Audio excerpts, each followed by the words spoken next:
আল্লাহ তাআলা হাসরের ময়দানে এক কদম পাও বাড়াইতে দিবেন, জিন্দেগির প্রতি ইঞ্চির হিসাব হবে।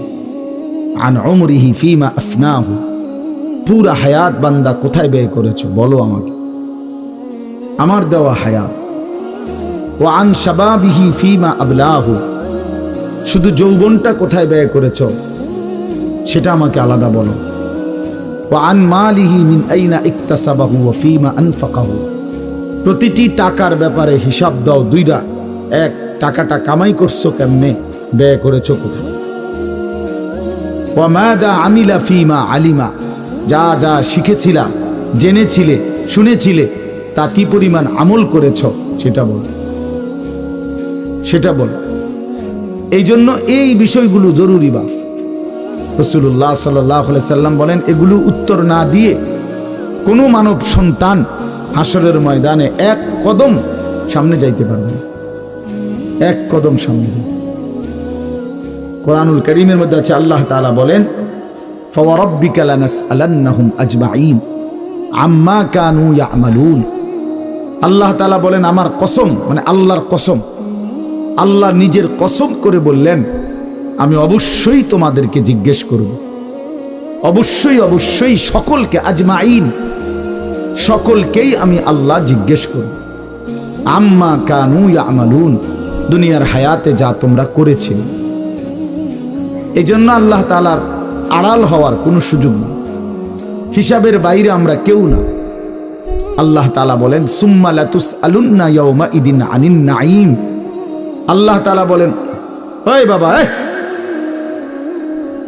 আরে কি প্লাস্টিকে না কথা বলো কেন? আল্লাহ তাআলা বলেন, আমার দেয়া প্রতিটি নিয়ামত সম্পর্কে অবশ্যই আমি তোমাদেরকে জিজ্ঞেস করব, প্রতিটা নিয়ামত। হাদিসের মধ্যে আছে, আল্লাহ তাআলা জিজ্ঞেস করবেন, নবী সাল্লাল্লাহু আলাইহি সাল্লাম বলেছেন, আল্লাহ জিজ্ঞেস করবেন, আলাব নসিহ জিসমাক, বান্দা আমি মোট এতদিন তোমার শরীর সুস্থ রাখি নাই, সেইটুকু শুকর কি আদায় করেছো বলো। অনুরভিকা মিনাল মা, আমি কি তোমাকে প্রতিবার তৃষ্ণার্ত অবস্থায় পানি পান করিয়ে তোমার তৃষ্ণা নিবারণ করি নাই? যতবার পানি পান করছো, তো এরপরে আমার কি শুকর আদায় করছো বলো বান্দা। আহা, বদনসিব মুসলমান তো আলহামদুলিল্লাহ বলতেও জানেন, পানি পান করে সেরা যে একবার আলহামদুলিল্লাহ বলবে এটুকু তো জানেন, এটুকু তো জানেন। তাইলে এই জন্য বললাম, আমরা কিন্তু প্রত্যেকেই আমাদের হায়াত, ইয়াহইয়ার ওই কথার থেকে আমি বললাম, আমাদেরকে উত্তর দিতে হবে। ওয়াকিফুহুম ইন্নাহুম মাসউলুন। আল্লাহ তাআলা বলেন, হাসরের ময়দানে ফেরেশতাদেরকে বলবেন, আমার বান্দাদেরকে দাঁড় করাও, তাদেরকে এখন জিজ্ঞেস করা হবে একজন একজন করে। ওয়াকুল্লুহুম আতিহি ইয়াউমাল কিয়ামাতি ফারদান। আল্লাহ বলেন, সকলকে আমি আল্লাহর সামনে আসতে হবে একজন একজন। ফারদান অর্থ ওয়াহিদান, একজন একজন আমার সামনে এসে দাঁড়াও, আমার সামনে তুমি একাকী উত্তর দিবে, কোনো দুভাষী থাকবে না, একাকী উত্তর দিবা। এই জন্য বাপ আমার, এটা জরুরি বিষয়, আমাদের জন্য জরুরি বিষয়। আমরা যেন আমাদের জিন্দেগির কদর করি। ছেলেরা, তোমাদেরকেও বলি ভাই, হায়াত এই শুধু শুধু কাটাইয়া বন্ধে কোনো ফায়দা নেই। বুট খাইতে খাইতে নষ্ট করে দিলা জীবন, সামান্য মোবাইলের জন্য জীবন। একটা মোবাইলের আর কতই দাম, 12, 14, 18 হাজার টাকা। তে এই সামান্য টাকার একটা মোবাইল, এর জন্য এত সুন্দর হায়াত শেষ করে দেওয়া, এটা ঠিক না। বন্ধুদের আড্ডায় 5 ঘন্টা 6 ঘন্টা জীবন শেষ করে দিলেন। আল্লাহ আমাদেরকে বুঝ দান করেন। এজন্য চলেন, প্রতিটা মাহফিলের বয়ান মনোযোগ দিয়ে শুনবেন, জুমার নামাজের বয়ান মনোযোগ দিয়ে শুনবেন। যখনই ওলামায়ে কেরাম কথা বলে মনোযোগ দিয়ে শুনলে ধীরে ধীরে পরিবর্তন হয়। মানুষ একদিনে বদলায় না, এটা আমরাও জানি। একদিনে কোনো জুনায়েদ বাগদাদি হয়ে যাবে না, একদিনে কোনো আব্দুল কাদের জিলানি হয়ে যাবেন। ওনারা নিজেরাও একদিনে হয় নাই, তা আপনি হইবেন কেন? বুঝেন নাই? জুনায়েদ বাগদাদি এত বড় আল্লাহর ওলি হয়েছে একদিনে, তো বাইজিদ বুস্তামি এত বড় আল্লাহর ওলি হয়েছে একদিনে, তো আপনি হবেন কেন? কাজে এইটা কোনো কথা না। কিন্তু শুনতে থাকলে, গুরুত্ব দিলে, আন্তরিকতা দিয়ে শুনলে, একদিন আল্লাহ তাআলা বদলে দেয়। পরিবর্তন নসিব হয়। এই পৃথিবীতে অগণিত মানুষ যারা জালেম ছিল, নাফরমান ছিল, পাপী ছিল, হাজারো অন্যায়ের মধ্যে ডুবা ছিল, এমন মানুষও আল্লাহর দয়ায় কোনো একদিন রাত গভীরে, কোনো একদিন দিনের আলোতে, কোনো সামান্য কথায়, কোনো সামান্য ঘটনায় জিন্দেগি বদলায় ফেলছে। পিছনের জীবন থেকে তাওবা করে নতুন জীবন গ্রহণ করছে। আল্লাহ পাককে রাজি খুশি করে জামানার আউলিয়া হয়ে গেছে। এরকম বহু ঘটনা আছে, বহু ঘটনা। এই জন্য আমরা ইনশাআল্লাহ মনোযোগ দিয়ে আল্লাহর কথা, আমার বয়ান না শুধু সমস্ত আলেমদের বয়ান মনোযোগ দিয়ে শুনবেন। বলেন ইনশাআল্লাহ। কোরআন সুন্নাহর কথা মনোযোগ দিয়েই শুনবেন, দেখবেন বরকত হবে। যদি আমার এই কথা একজনে বুঝেন, আমি মনে করি এতটুকুই আমার লাভ। দুইজন বুঝতে দুইজনই লাভ। আল্লাহ আমাদেরকে তৌফিক দান। চলেন, কোরআনুল কারীমের এই সূরাটি 99 নম্বর সূরা। 114টি সূরা কোরআন শরীফে, তন্মধ্যে এটা হলো 99 নাম্বার। 30 নাম্বার পারা। পুরা কোরআনুল কারীমের মধ্যে মোট 30 পারা। এই মোট 30 পারার মধ্যে এটা হলো 30 নাম্বার পারার সূরা, 99 সূরা নাম্বার। সূরাটির নাম হচ্ছে জিলজাল, সূরায়ে জিলজাল। জিলজাল শব্দের অর্থ বা জালজালা, জিলজাল একই শব্দ, দুই রকম ব্যবহার। অর্থ হলো ভূমিকম্প। জিলজাল শব্দের অর্থ কি বলেন? ভূমিকম্প। ভূমিকম্প, এই যে জমিন কাঁপে, ভূমিকম্প হয়, এই সূরার অর্থ হলো এইটা। এই ভূমিকম্প বলতে, জিলজাল বলতে আল্লাহ তাআলা কিয়ামতের ভূমিকম্প বুঝাইছে। পৃথিবীতে এমনিতে প্রতিনিয়ত মাঝে মধ্যে বিভিন্ন এলাকা ভেদে, অঞ্চল ভেদে ভূমিকম্প হয়। হ্যাঁ, আধা মিনিট, 30 সেকেন্ড, 40 সেকেন্ড, 50 সেকেন্ড, কিংবা তার চাইতে সামান্য কম বেশি এরকম সময় ভূমিকম্প হয়। এতেই বহু ক্ষয়ক্ষতি হয়। যখনই যেখানে কোথাও ভূমিকম্প হয়, তো সেখানে অনেক ক্ষয়ক্ষতি হয়। ঘর বাড়ি বিভিন্ন কিছুর অনেক ক্ষতিগ্রস্ত হয়।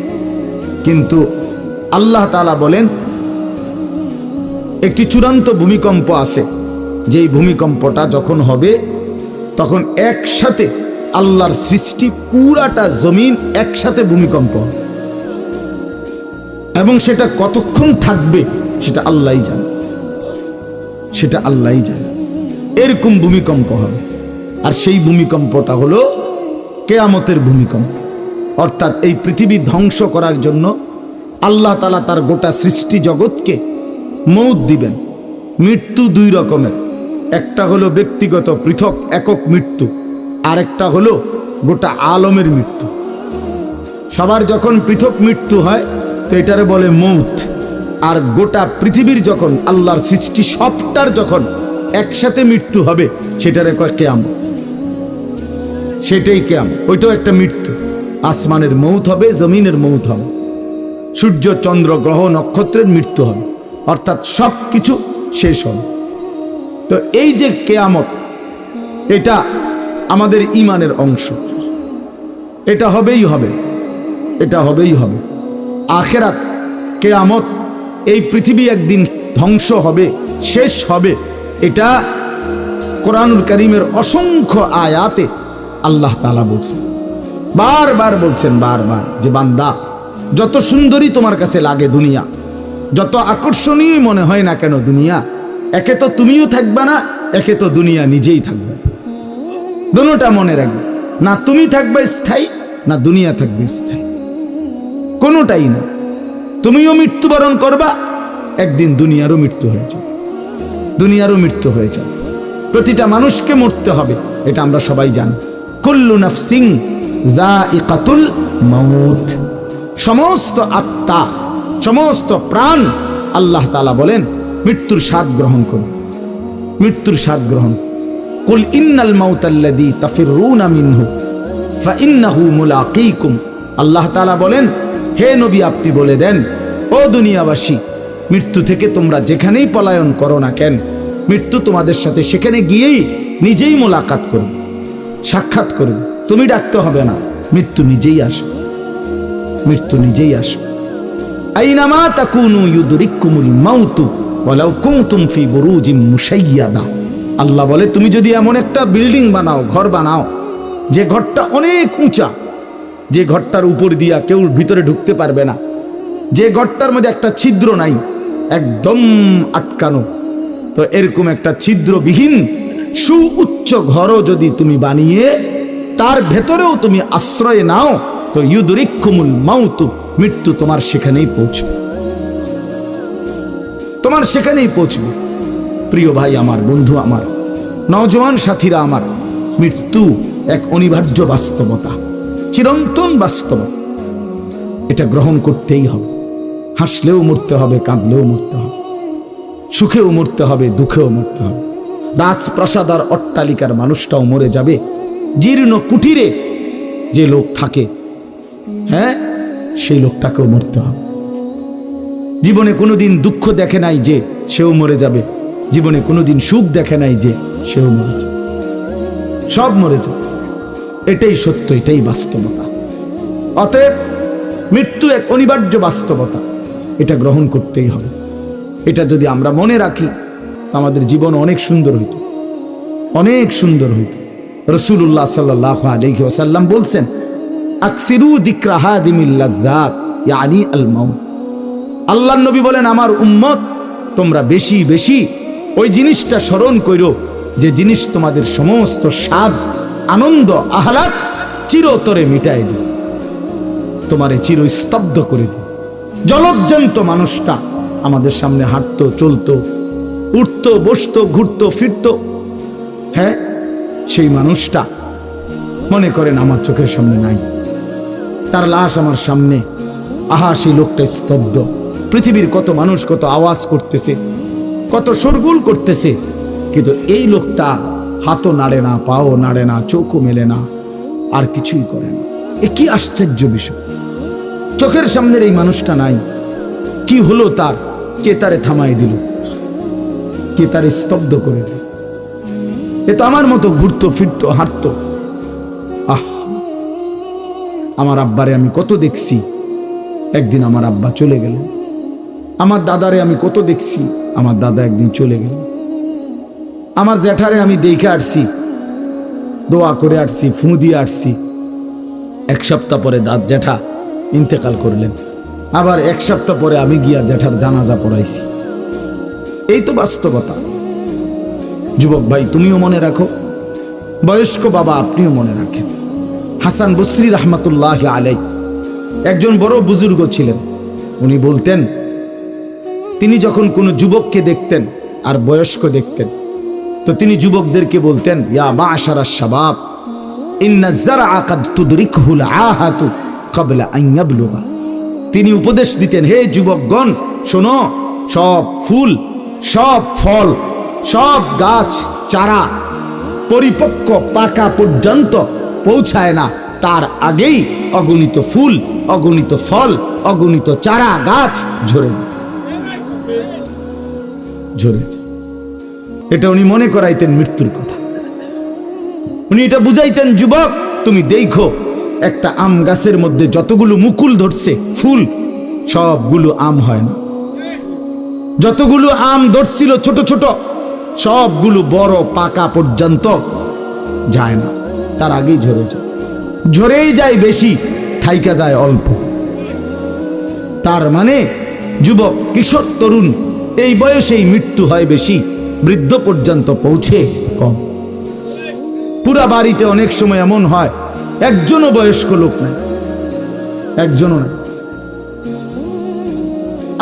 আমার ঘর, আমার বাপ চাচাদের যে ঘর, সেখানে আপনার এখন আমার চাচাতো ভাই, জ্যাঠাতো ভাই, আমার ভাই বেরাদর সব মিলাইয়া আমাদের ছেলে পেলে ভাই ভাতিজা মিলে না হয়তো 60-70 জন আছি আমরা, কিন্তু আমাদের একজনও বয়স্ক লোক নাই। আমার দাদাও নাই, দাদিও নাই, জ্যাঠাও নাই, চাচাও নাই, আমার আব্বাও নাই, কেউ নেই। তাইলে কেন এমন হলো? তাহলে বোঝা গেল অধিকাংশই ঝরে যায়, কবরে চলে যায়, মৃত্যু হয়ে যায়। এই জন্য ধোঁকা না খাওয়া। আরেকটা হলো, বয়স্ক লোককে দেখলে উনি বলতেন, হাসান বসরি রহমতুল্লাহ আলাইহি, ইয়া মাশারা শুয়ুখ, হে বৃদ্ধগণ। উনি তাদেরকে জিজ্ঞাসা করতেন যে মা ইউনতাজারু বিসসারআ ইযা বালাগা, যখন কোনো ফসল পাইকা যায় তখন আর বাকি থাকে কি? কি বাকি থাকে? কাটা। কথা বলে না, কি বাকি থাকে? ক্বালু আল হাসাদ, বা কাটাটা বাকি থাকে, পাইকা তো গেছে। তার মানে আপনারা পাইকা তো গেছেন, বয়স তো হয়েই গেছে, আর শুধু মৃত্যুটা বাকি, আর শুধু মৃত্যুটা বাকি। তাইলে যুবককে বলতেন তুমি ভেবো না তুমি বৃদ্ধ হবা, কারণ অসংখ্য ফুল তো আগেই ঝরে যায়, অসংখ্য ফল তো আগেই ঝরে যায়, অসংখ্য গাছ তো আগেই ঝরে যায়। আবার বৃদ্ধকে বলতেন যে আপনার তো আর কিছুই বাকি নাই, আপনি তো পাইকেই গেছেন, এখন শুধু কাটা, কবর, মৃত্যু ছাড়া আর বাকিটা কি? তাহলে মৃত্যু ভুলে না যাওয়া, মউত ভুলে না যাও। রাসূলুল্লাহ সাল্লাল্লাহু আলাইহি ওয়াসাল্লাম বলেন কাফা বিল মাউতে ওয়াইজান, নবীজি বলেন কোন মানুষ যদি মৃত্যুর কথা স্মরণ করে তার ওয়াজের জন্য, নসিহতের জন্য এটাই যথেষ্ট, এটাই যথেষ্ট। আমরা কিতাবে পড়ছি হযরত ওমর রাদিয়াল্লাহু তাআলা আনহু, এত বড় সাহাবী, উনি বলতেন কুল্লা ইয়াউমিন ইউকালু মাতা ফুলান মাতা ফুলান ওয়ালা বুদ্দা মিন ইয়াউমিন ইউকালু মাতা ওমর। তিনি বলতেন হায় শোনো, প্রতিদিন ঘোষণা হয় আজ অমুকের মৃত্যু হলো, অমুকের মৃত্যু হলো, অমুকের মৃত্যু হলো, অচিরেই একদিন ঘোষণা হবে আজ ওমরের মৃত্যু হলো, আজ ওমরের মৃত্যু হলো। উনি বলেন এই ঘোষণা শুনবে খুব দ্রুত একদিন।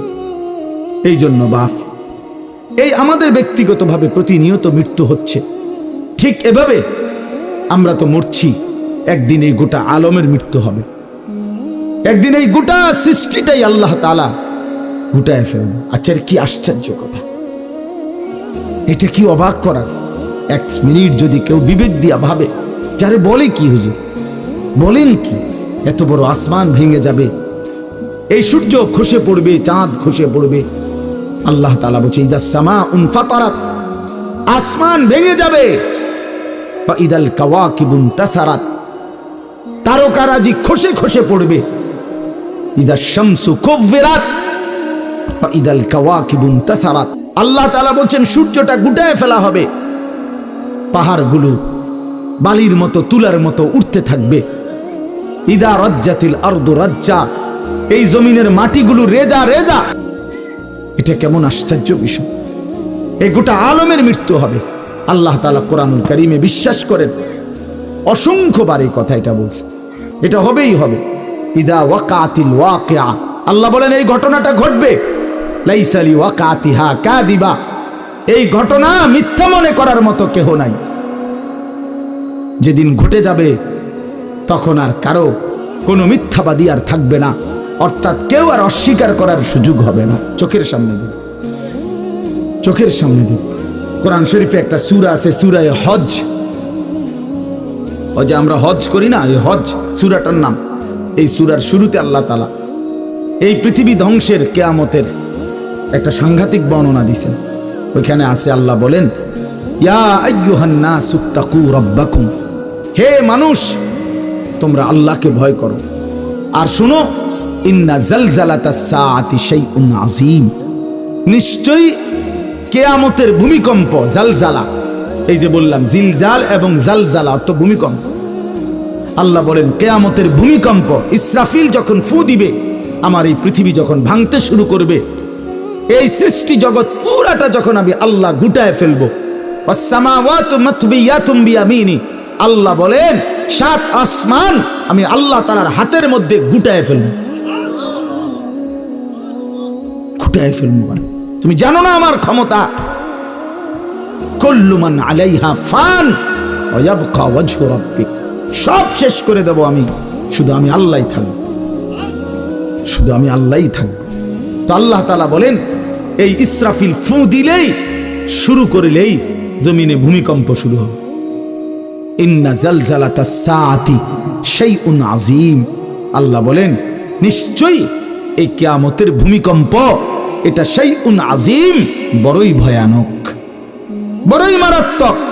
কারণ দুনিয়ার ভূমিকম্প এক নাম্বার হলো বর্তমানের ভূমিকম্প, কখনো 30 সেকেন্ড, কখনো 40 সেকেন্ড, কখনো 47 সেকেন্ড, 50 সেকেন্ড, এই সেকেন্ড মিনিট, 47 মিনিট নিয়ে ভূমিকম্প হয়।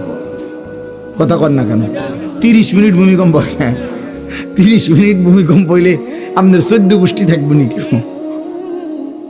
30 সেকেন্ড, 40 সেকেন্ড হয় ভূমিকম্প। এইটুকুতে একে তো সময় সামান্য, দ্বিতীয়ত হলো একসাথে গোটা পৃথিবীতে হয় না, এদিকে হলে ওইদিকে হয় না এরকম। কিন্তু আল্লাহ তাআলা বলেন ইসরাফিল ফু দিলে যে ভূমিকম্পটা হবে, সেই ভূমিকম্পটা গোটা পৃথিবী একসাথে নাড়ায় দিবে, একসাথে নড়বে। 47 সেকেন্ড না, কতক্ষণ সেটা আল্লাহই জানে। তখন অবস্থা কি হবে? মানুষের আতঙ্ক, এই ভূমিকম্পে আতঙ্ক। হ্যাঁ, আমি একবার চাঁদপুর মাহফিলে ছিলাম, রাত্রে ঘুমাইছি মসজিদের রুমে, ইমাম সাহেবের রুমে। এই সময় ভূমিকম্প আইছে, দরজা খুলে দিছি দৌড়, মসজিদের মাঠে আইছি দাঁড়াইয়া, চাই যে পুরা গ্রামের মানুষ সব আইসা পড়ছে, হই হুল্লোড় চিৎকার, হায় হায়। অথচ সবাই চিৎকার দিতে দিতেই ভূমিকম্প শেষ। ভূমিকম্প হয়েছেই তো অল্প একটু, কিন্তু এটুকুর আতঙ্কেই যা হুজুর পাবলিক বরাবর। কিসের হুজুর আর কিসের পাবলিক, বক্তা শ্রোতা সমান। এই এখন মনে করেন ভূমিকম্প হইলে আমরা সব দিন দৌড়, আমি এনে বুজুর্গি দেখাই বইতাম। হ্যাঁ, আমি একটা বড় হুজুর বেটা প্রধান বক্তা, আমি লড়লে কি মাইসে কি করব? আপনি কি করবেন? আমার সময় কো, আমার জান নিয়ে টানাটানি। আল্লাহু আকবার। তো এই সামান্য ভূমিকম্প, কিন্তু আল্লাহ তাআলা বলেন ইসরাফিল সিংহা ফু দিলে যে ভূমিকম্প হবে বান্দা, সেটা বড়ই ভয়ানক, সেটা সারা পৃথিবী নড়বে একসাথে। তখন কি হবে? মানুষের আতঙ্ক। ইয়াউমা তারাউনাহা তাযহালু কুল্লু মুরদিআতিন আম্মা আরদাআত। এই এক নম্বরে আল্লাহ বলেন, যে মা তার বাচ্চাটাকে দুধ পান করাইতেছিল, এই কোলের বাচ্চা, দুধের বাচ্চা, আপন মা তার দুধের বাচ্চা ভুলে যাবে, ফেলে দিবে, ছুঁড়ে মারবে, আর মা পাগলের মতো দৌড়ানো শুরু। কোরআন শরীফের আয়াত। ওয়াতাদাউ কুল্লু যাতি হামলিন হামলাহা। এবং আল্লাহ তাআলা বলেন, যে মায়ের পেটের বাচ্চা 10 মাস পূর্ণ হয়ে গেছে, আগামী 2 ঘন্টা 5 ঘন্টা পরে বাচ্চাটা এমনিতেই প্রসব হইতো, আল্লাহ তাআলা বলেন ইসরাফিলের ফু দিলে জমিন যখন কাঁপতে শুরু করবে, তো এই গর্ভধারিণী মা, গর্ভবতী নারী পাগলের মতো এভাবে ছুটবে, দৌড়বে, নিজের গর্ভের বাচ্চা নিজেই পড়ে যাবে। ও তারান নাসা সুকারা, আল্লাহ বলেন মাতালের মতো সমস্ত মানুষগুলো ছুটতে থাকবে। ফাইদা বারিকাল বাসার ওয়া খাসাফাল কামার ওয়া জুমিআ আশ-শামসু ওয়াল কামার। আল্লাহ তাআলা বলে চন্দ্র সূর্য আলোহীন হয়ে যাবে, সূর্য চন্দ্র এক হয়ে যাবে। ওয়া জুমিআ আশ-শামসু ওয়াল কামার ইয়াকুলুল ইনসানু ইয়াওমাইদিন আইনাল মাফার। লোকেরা দৌড়বে আর ছুটবে, মানুষ একে অপরকে জিজ্ঞেস করবে, ভাইয়া পালাবো কোথায়, দাঁড়াবো কোথায়? কোথাও তো স্থির কোনো জায়গা নাই, কোথায় দাঁড়াবো? আল্লাহ তাআলা বলেন কাল্লা লা ওয়াজার, না বান্দা, সেদিন আর কোথাও জায়গা মিলবে না। ইলা রাব্বিকা ইয়াওমাইদিনিল মুস্তাকার, আজকে শুধুই কেবল তোমার আল্লাহর কাছেই আশ্রয় ঠিকানা। এভাবে বহু আয়াত কোরআনুল কারীমের মধ্যে আল্লাহ তাআলা বর্ণনা করছেন। আমার ভাই, তো এই ইসরাফিলের ফু দিলে গোটা আলমের মৃত্যু হবে, ভূমিকম্প শুরু হবে। তো এই ভূমিকম্প কেন হবে? এই কাঁপতে কাঁপতে সমস্ত কিছু ভাঙ্গা একসাথে, এই সব কিছু আল্লাহর সৃষ্টি, সমস্ত কিছুই জমিনের তলদেশে চলে যাবে। জমিন তখন খালি ফাঁকা, জমিনে তখন কিচ্ছু নাই, কিচ্ছু নেই, একটা সুতা মাটির উপরে থাকবে। এই প্রথমবার ইসরাফিল ফু দিলে সমস্ত কায়নাত, ইনসান, জিন, আল্লাহর সমস্ত সৃষ্টি, মাখলুকাত সব জমিনের তলদেশে চলে যায়। মানুষ ও জিন ও অর্থ সম্পদ, স্বর্ণ রৌপ্য, মণি মুক্তা, হীরা জহরত, সব সব সব একটা কাগজের অস্তিত্ব, সব কিছু, গোটা জমিন ফাঁকা। এভাবে কতদিন আল্লাহই জানে, কতদিন আল্লাহই জানে। হ্যাঁ মা ভাই, এরপরে একটা নির্দিষ্ট সময় পরে আবার আল্লাহ তাআলা ইসরাফিলকে জীবিত করবেন, করে আবার আল্লাহ তাআলা দ্বিতীয়বারের মতো ফু দিতে বলবেন। এই দুই ফুঁয়ের মাঝখানে কতদিন? নবী সাল্লাল্লাহু আলাইহি সাল্লামের এক হাদিসের মধ্যে বলছে 40। সাহাবীরা ব্যাখ্যা করছেন, মুহাদ্দিসিন, সেই 40টা হতে পারে 40,000 বছর। 40,000।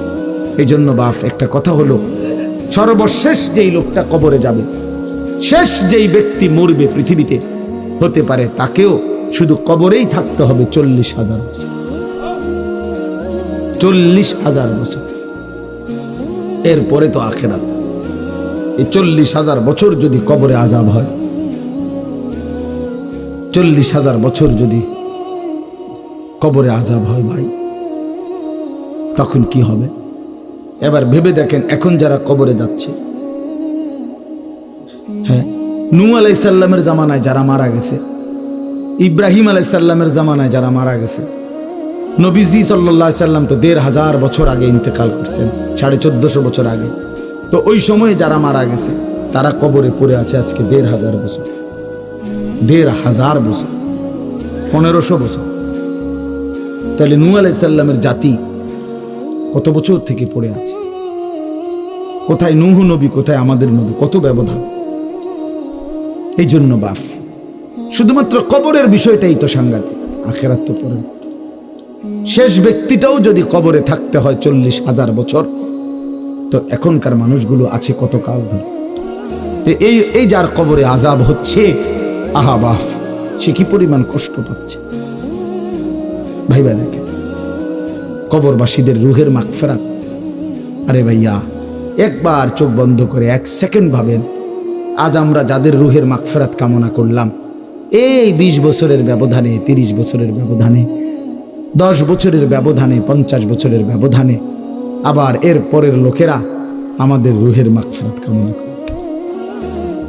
এটা কি পরিমাণ বাস্তবতা, কি পরিমাণ বাস্তবতা! এটাকে অস্বীকার করার, না বুঝার কিছুই নাই, মৃত্যুকে না বুঝার কিছুই নেই। কারণ এত বেশি জলজ্জান্ত আল্লাহ তাআলা এটা আমাদের সামনে দেখাইছেন, এত মানুষের মৃত্যু আল্লাহ আমাদের সামনে দেখাইছেন, এটাকে অস্বীকার করার, না বুঝার কিছুই নেই, কিছুই নাই। তো চলেন, এরপরে আল্লাহ তাআলা ইসরাফিলকে আবার জীবিত করবেন। জীবিত করে আল্লাহ তাআলা ইসরাফিল আলাইহিস সালামকে বলবেন, ইসরাফিল, আবার তুমি সিংহায় ফু দাও। এইবার যখন সিংহায় ফু দিবে, তখন ইসরাফিল আলাইহিস সালামের এই দ্বিতীয় ফুতে আবার ভূমিকম্প শুরু। আবার কি শুরু হবে? ও মাঝখানে ভাই, ওই ছেলে অপদার্থ, কথা বলো না, হাসাহাসি করো না, কারো কথা বাকি থাকলে, দুষ্টামি বাকি থাকলে উঠে চলে যাও, বাহিরে আলাদা জায়গা আছে। গাফেল সন্তান কোনো কিছুতেই যাকে কোনো আসর করে না। আহা, আপনারা জানেন না, আপনাদের এক এক ছেলের অবস্থা হলো কলিজাটা পাথর হয়ে গেছে, কোনো কিছুই তার কলিজা নাড়ায় না। এত শক্ত জানোয়ার যে খোদার 365 দিনে কোনো দিন ফজরের নামাজ পড়ে না, একদিনও না। মানুষের বাচ্চা এত বড় জানোয়ার হয় কেমনে? আরে তুই কোন মানুষের বাচ্চা? তুই কোন মার দুধ খাইলি? নাফরমান, কেমনে মানুষ হইলি তুই? এটা কি ধরনের মানুষ? একদিনও নামাজ পড়ে? ছি ছি ছি ছি ছি! মুসলমানের বাচ্চা এত বড় জানোয়ার হয় কেমনে? কোনদিন নামাজ পড়ে না, 6 মাসে 9 মাসে কোনদিন বলতে পারবে না নাফরমান কোনদিন 5 ওয়াক্ত নামাজ পড়ছে কিনা। হায় হায়, এত বড় অসভ্য! মায়ের সন্তান হয় কেমনে? বাবার সন্তান হয় কেমনে? চিন্তা কর। কোনো কিছুই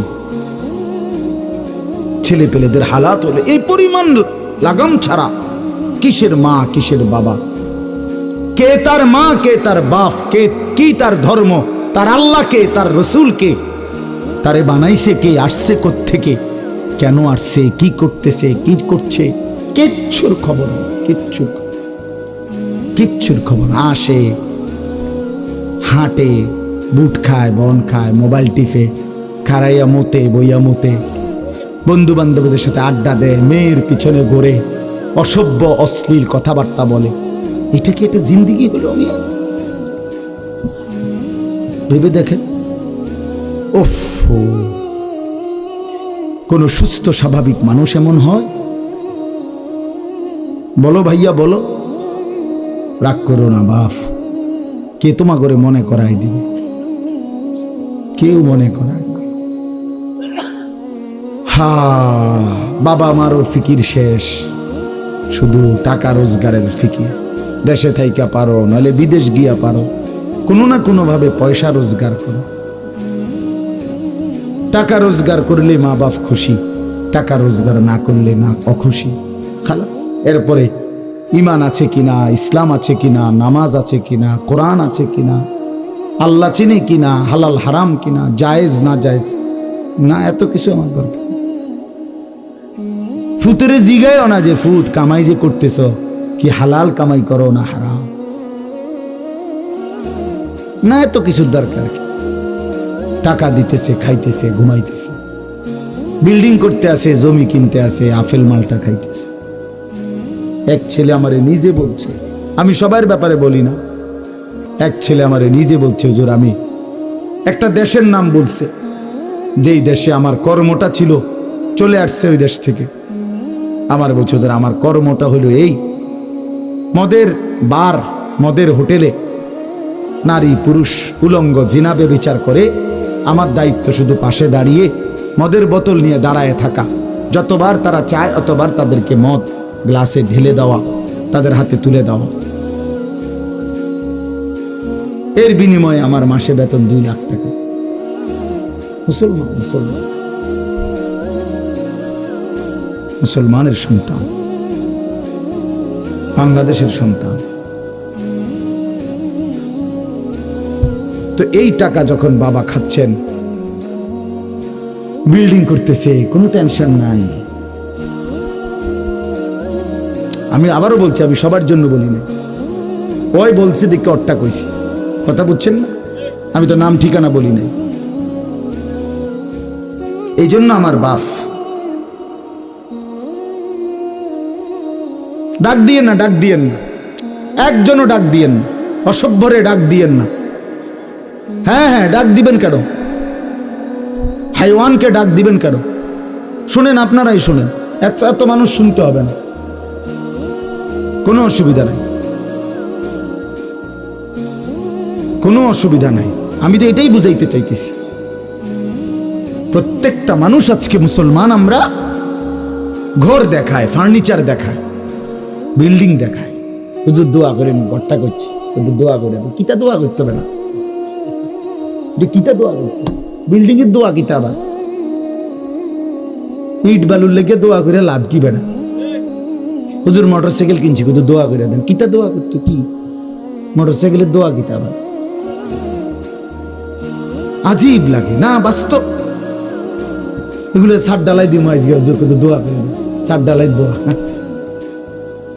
ওটা ছাদ ডালাই করে, ওটার ফুতে মোবাইলে অশ্লীল উলঙ্গ ছবি দেখে, ওটার সন্তান উনি দাঁড়াইয়া রয়েছে মিস্ত্রির সামনে, ওনার গাম বাইয়া বাইয়া পড়তেছে ছাদ ডালাইয়ের দিন, আর অসভ্য জানোয়ার সন্তান বন্ধুদের সাথে উলঙ্গ ছবি দেখতেছে।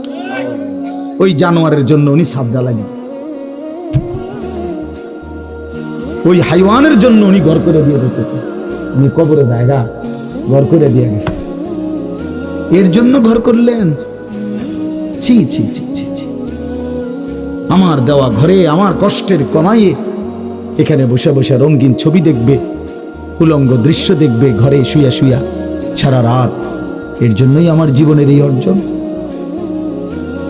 এই ছিল আমার উপার্জনের উদ্দেশ্য। আহ, কতবার বললে বুঝবেন, কেমনে বললে বুঝবেন, কারে বললে বুঝবেন? আল্লাহ মাফ করে দেন।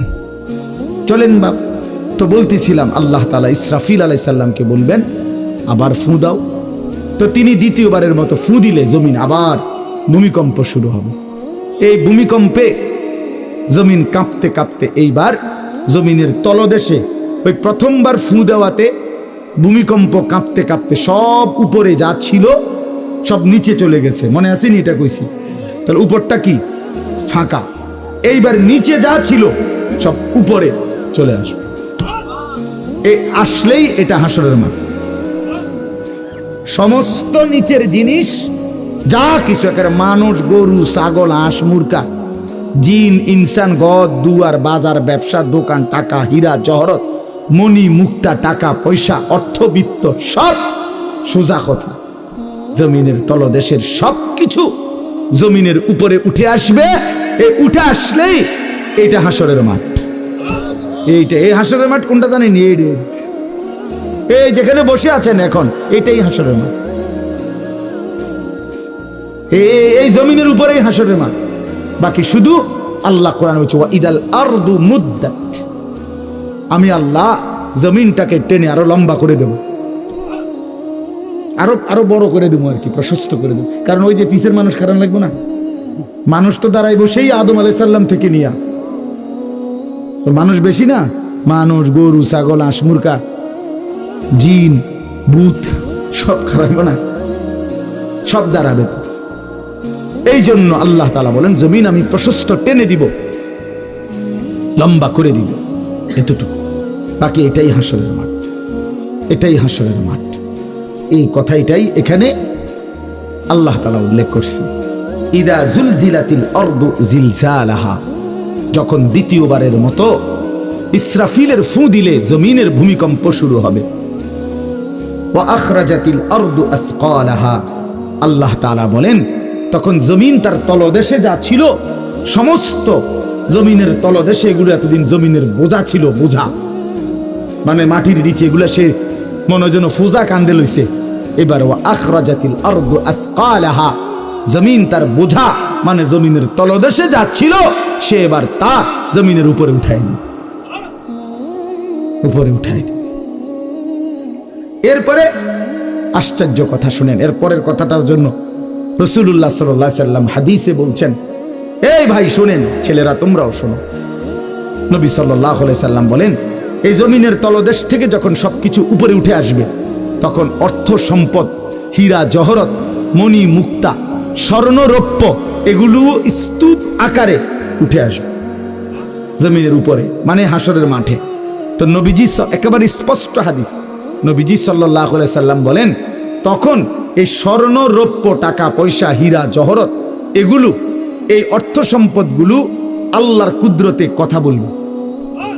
স্বর্ণের টুকরা কথা বলবে, কথা বলবে, রৌপ্যের টুকরা কথা বলবে, এগুলো কথা বলবে। কথা কি বলবে? এগুলো তখন ওই নাফরমান মানুষগুলোকে ডাক দিবে, ডাক দিবে, আইয়ুহাস সারিক, হে চোর, এদিকে এই সম্পদের জন্য চুরি করেছিলে, আজ যা দরকার নেও।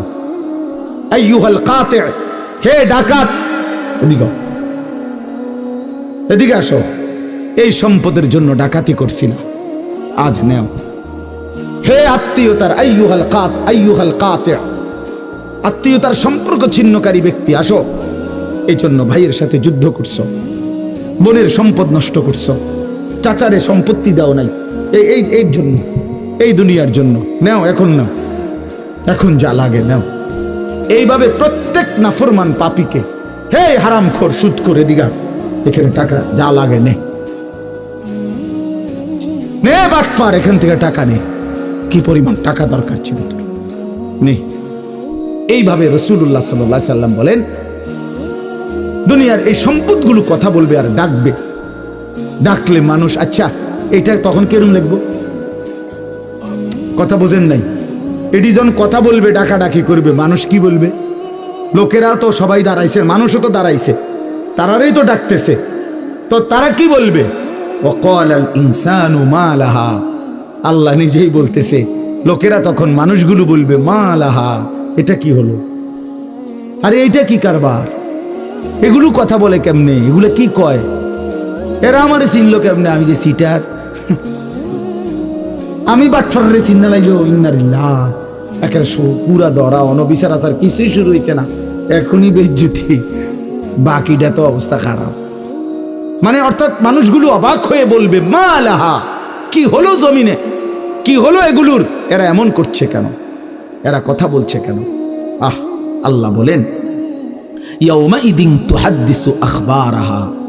আল্লাহ তাআলা বলেন, বান্দা হে কি দেখছো হবে? এই মাত্র দেখলা স্বর্ণ রৌপ্য টাকা পয়সা কথা বলে, এখনো না দেখবা আসল খেলাটা। ইয়াউমাইদিন তুহাদ্দিসু আখবারাহা, আল্লাহ বলেন এখন দেখবা সরাসরি এই হাসরের মাঠে তোমার সামনে, তোমার পায়ের নিচের জমিন, তোমার পুরা জিন্দেগির কথা, তোমার যত তথ্য, ভালো কিংবা মন্দ, নেক কিংবা গুনাহ, তোমার সমস্ত কিছু রাতের কিংবা দিনের, একাকী কিংবা প্রকাশ্যের, গোপন কিংবা আড়ালের, আল্লাহর কসম জমিন সবটা এখন তোমার সামনে বলে দিব। ইয়াউমাইদিন তুহাদ্দিসু আখবারাহা।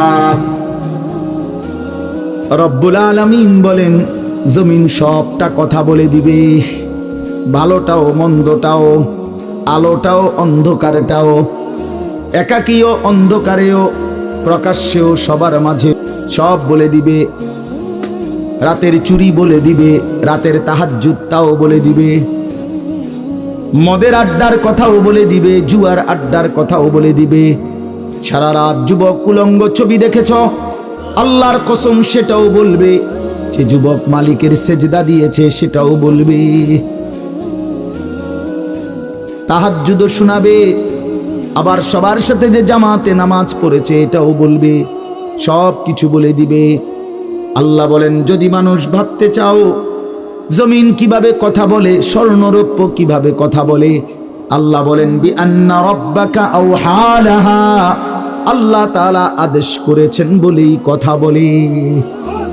আল্লাহ বললে, হুকুম করিলে আল্লাহর গোটা কায়নাত, গোটা সৃষ্টি জগৎটাই কথা বলে। ওয়াশাহিদা আলাইহিম সামউহুম ওয়া আবসারুহুম ওয়া জুলুদুহুম বিমা কানু ইয়ামালুন। আল্লাহ বলে হাসরের ময়দানে বান্দা, তোমার কান, তোমার চোখ, তোমার সারা দেহের চামড়া, জুলুদুহুম, তোমার সারা দেহের চামড়া হাসরের ময়দানে তোমার পুরা জিন্দেগির কর্মকাণ্ড বলে দিবে। চামড়াগুলো বলবে, চামড়া, মানুষের শাহওয়াত চামড়াতে। এই জন্য সমস্ত যৌনতার ঘটনা, অসভ্যতার ঘটনা শরীরের চামড়া বলে দিবে। মানুষের শাহওয়াত চামড়া, কথা বুঝছেন কিনা? হ্যাঁ, চর্মে, চামড়ার মধ্যে শাহওয়াত, কামনা, বাসনা, যৌন চাহিদা। এই জন্য যত লোক দেখবেন বিভিন্ন হসপিটালে, যত ডাক্তার চর্মরোগের ডাক্তার, তত লোক যৌন রোগেরও ডাক্তার। হ্যাঁ, চর্ম ও যৌন রোগ বিশেষজ্ঞ, এটা একই বিষয়, একই চ্যাপ্টার। চামড়া মানে আল্লাহ তাআলা বলেন তোমার চামড়া বলে দিবে কত রাত, কত দিন নারীর প্রতি অবৈধ আগ্রহ, অস্থিরতার, বেহায়াপনার, অসভ্যতা করেছিলে।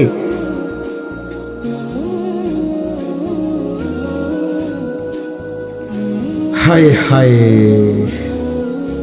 বিআন্না রাব্বাকা আওহা লাহা। আল্লাহ বলেন আমি আল্লাহ হুকুম করেছি বলে কথা বলবে।